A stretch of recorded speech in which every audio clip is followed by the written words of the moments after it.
السلام علیکم ورحمۃ اللہ۔ وعلیکم السلام ورحمۃ اللہ وبرکاتہ۔ میں نے آپ سے صحابہ کرام کے متعلق کچھ سوال کرنے ہیں۔ جی حکم ارشاد فرمائیں۔ صحابی کسے کہتے ہیں؟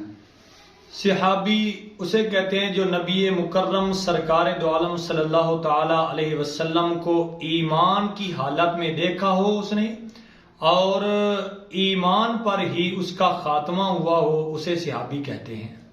دوسرا سوال یہ ہے کہ خلفائے راشدین سے کون سے صحابہ کرام مراد ہیں؟ نبی رحمت تاجدار مدینہ صلی اللہ تعالی علیہ وسلم کے وصال ظہری کے بعد جو 5 صحابہ کرام رضوان اللہ تعالی علیہم اجمعین مسلمانوں کے امیر بنے، انہیں خلفائے راشدین کہتے ہیں۔ وہ 5 خلفائے راشدین کون تھے؟ ان کے نام ہیں سیدنا صدیق اکبر رضی اللہ تعالی عنہ، حضرت سیدنا عمر بن خطاب، حضرت سیدنا عثمان غنی، حضرت سیدنا علی المرتضی شیر خدا، حضرت سیدنا حسن مجتبی رضوان اللہ تعالی علیہم اجمعین۔ جزاک اللہ۔